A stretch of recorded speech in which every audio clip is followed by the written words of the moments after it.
ಅದು ಮಳೆ ವಿಚಾರಕ್ಕೆ ಸಂಬಂಧಪಟ್ಟಂತೆ ಕೆಲವೊಂದಿಷ್ಟು ದಿನ ಮಳೆ ಕೊಂಚ ಕಡಿಮೆ ಆಗಿತ್ತು, ಇದೀಗ ಮತ್ತೆ ಮಳೆ ಆಗ್ಬೋದು ಎನ್ನುವಂಥ ಲೆಕ್ಕಾಚಾರ ಇದೆ. ಏನೇನಾಯಿತು ರಾಜ್ಯದಲ್ಲಿ, ಏನೇನು ಆಗ್ಬೋದು ಡೀಟೇಲ್ ಆಗಿ ನೋಡ್ತಾ ಹೋಗೋಣ. ಕರಾವಳಿ ಮತ್ತು ಮಲೆನಾಡಿಗೆ ಯೆಲ್ಲೋ ಅಲರ್ಟ್ ಘೋಷಣೆ ಆಗಿದೆ. ದಕ್ಷಿಣ ಕನ್ನಡ, ಉಡುಪಿ, ಉತ್ತರ ಕನ್ನಡ ಜಿಲ್ಲೆಗಳಲ್ಲಿ ಯೆಲ್ಲೋ ಅಲರ್ಟ್ ಅಂತ ಘೋಷಣೆ ಮಾಡಿ ಒಂದು ವ್ಯಾಪಕವಾದಂಥ ಮಳೆ ಆಗಬಹುದು ಎನ್ನುವಂಥ ಮುನ್ಸೂಚನೆಯನ್ನು ಕೊಟ್ಟಿದ್ದಾರೆ. ಅಂದರೆ ನಿಮಗೆ ಜೂನ್ ತಿಂಗಳಲ್ಲಿ ಮಳೆ ಆಗಲಿಲ್ಲ, ಜುಲೈ ಮೊದಲ ವಾರದಲ್ಲಿ ಮಳೆ ಆಯಿತು, ಕೊನೆ ವಾರದಲ್ಲೆಲ್ಲ ಮಳೆ ಆಯಿತು, ಅದಾದ ನಂತರ ಸ್ವಲ್ಪ ಕಡಿಮೆ ಆಗಿತ್ತು, ಇದಕ್ಕೆ ಒನ್ಸ್ ಅಗೇನ್ ಮಳೆ ಆಗ್ಬೋದು ಅಂತ. ಹಾಗಾದರೆ ಎಲ್ಲೆಲ್ಲಿ ಏನೇನಿದೆ? ಕರಾವಳಿ ಮತ್ತು ಮಲೆನಾಡಿಗೆ ಯೆಲ್ಲೋ ಅಲರ್ಟ್ ಘೋಷಣೆ ಆಗಿದೆ. ಅದು ಉತ್ತರ ಕನ್ನಡ ಆಗಿರ್ಬೋದು, ಉಡುಪಿ ಆಗಿರ್ಬೋದು, ದಕ್ಷಿಣ ಕನ್ನಡ, ಈ ಎಲ್ಲ ಜಿಲ್ಲೆಗಳಿಗೆ ಯೆಲ್ಲೋ ಅಲರ್ಟ್ ಇದೆ. ಆಗಸ್ಟ್ 22 ಅಂದರೆ ನಾಳೆ ಕರಾವಳಿಯಾದ್ಯಂತ ಗುಡುಗು ಸಹಿತ ಭಾರಿ ಮಳೆ ಆಗ್ಬೋದು ಅಂತ ಹೇಳ್ತಿದ್ದಾರೆ. ಒಂದು 40ರಿಂದ 50 ಕಿಲೋಮೀಟರ್ ವೇಗದಲ್ಲಿ ಬಿರುಗಾಳಿ ಎಲ್ಲ ಬೀಸಬಹುದು ಎನ್ನುವಂಥ ಲೆಕ್ಕಾಚಾರ ಹವಾಮಾನ ಇಲಾಖೆಯಿಂದ ಬಂದಿದೆ. ಶಿವಮೊಗ್ಗ, ಚಿಕ್ಕಮಗಳೂರು, ಹಾಸನ, ಕೊಡಗಿನಲ್ಲೂ ಕೂಡ ಮಳೆ ಆಗ್ಬೋದು ಅಂತೆಲ್ಲ ಹೇಳ್ತಿದ್ದಾರೆ. ಮುನ್ನೆಚ್ಚರಿಕಾ ಕ್ರಮವಾಗಿ ಹವಾಮಾನ ಇಲಾಖೆಯಿಂದ ಯೆಲ್ಲೋ ಅಲರ್ಟನ್ನು ಘೋಷಣೆ ಮಾಡಲಾಗಿದೆ. ಇದು ಕರಾವಳಿ ಮತ್ತು ಮಲೆನಾಡಿನ ಕಥೆ ಆಯಿತು. ಇನ್ನು ಎರಡನೇ ಬೆಳವಣಿಗೆ, ಬೆಂಗಳೂರಿಗರೇ ಮಳೆ ಬರುತ್ತೆ ಎಚ್ಚರಿಕೆ. ಬೆಂಗಳೂರಲ್ಲೂ ಕೂಡ ಮಳೆ ಆಗುತ್ತೆ ಅಂತ. ರಾಜಧಾನಿ ಬೆಂಗಳೂರಿನಲ್ಲಿ ಮೋಡ ಕವಿದ ವಾತಾವರಣ. ನಿನ್ನೆ ಬೆಳಗ್ಗೆ ಮತ್ತು ಮೊನ್ನೆ ರಾತ್ರಿಯೂ ಕೂಡ ಮಳೆಯಾಗಿದ್ದನ್ನೆಲ್ಲವನ್ನು ಕೂಡ ನಾವು ನೋಡಿದ್ದೀವಿ. ಒನ್ಸ್ ಅಗೇನ್ ಅದೇ ಆಗಬಹುದು ಅಂತ. ಮೋಡ ಕವಿದ ವಾತಾವರಣ ಇದೆ, ಚಳಿಯೂ ಕೂಡ ಇದೆ, ಸಾಧಾರಣವಾಗಿ ಮಳೆ ಆಗ್ಬೋದು ಅಂತೆಲ್ಲ ಹೇಳ್ತಿದ್ದಾರೆ.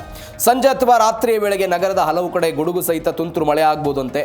ಬೆಂಗಳೂರು ಗ್ರಾಮಾಂತರ, ರಾಮನಗರ, ಮೈಸೂರು, ಮಂಡ್ಯದಲ್ಲೂ ಕೂಡ ಮಳೆ ಆಗ್ಬೋದು ಅನ್ನುವಂಥ ಮುನ್ಸೂಚನೆ ಇದೆ. 29 ಡಿಗ್ರಿ ಗರಿಷ್ಠ ತಾಪಮಾನ ಮತ್ತು ಕನಿಷ್ಠ 21 ಡಿಗ್ರಿ ಸೆಲ್ಸಿಯಸ್ ದಾಖಲಾಗ್ತಾ ಇದೆ. ಮುಂದಿನ 1 ವಾರಗಳ ಕಾಲ ಹವಾಮಾನ ಇದೇ ರೀತಿಯಾಗಿ ಇರುತ್ತೆ ಅಂತ ಹವಾಮಾನ ಇಲಾಖೆ ವರದಿ. ಮತ್ತೊಂದು, ಬಯಲು ಸೀಮೆಗೂ ಕೂಡ ಮುಂಗಾರು ಮಳೆ ಆಗುತ್ತೆ ಅಂತ.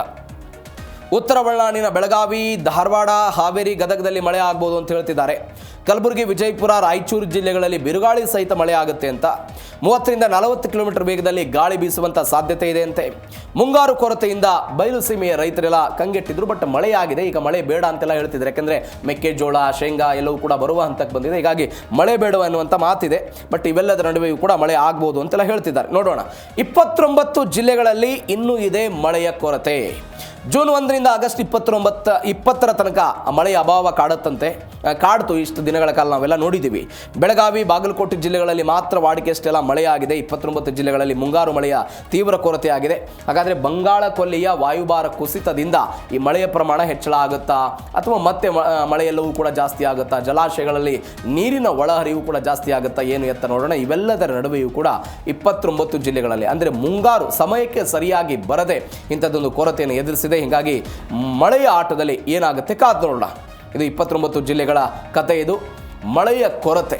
ಮತ್ತು ನೋಡಿ, ಮಳೆ ಬೇಕಂದಾಗ ಬರಲಿಲ್ಲ, ಅದಾದ ನಂತರ ಹೆಚ್ಚಳ ಆಗ್ತಾ ಹೋಯಿತು. ಈಗ ಮಳೆ ಬೇಡ ಎನ್ನುವಂಥ ನಿಟ್ಟಿನಲ್ಲಿ ಇದ್ದಾರೆ ರೈತರು. ಸಹಜವಾಗಿ ಬೆಳೆ ಬಂದಿದೆ ಬೇಡ ಅಂತ, ಬಟ್ ಇವತ್ತು ಮಳೆ ಆಗ್ಬೋದು ಅಂತ ಹೇಳ್ತಿದ್ದಾರೆ. ನೋಡೋಣ ಏನಾಗುತ್ತೆ.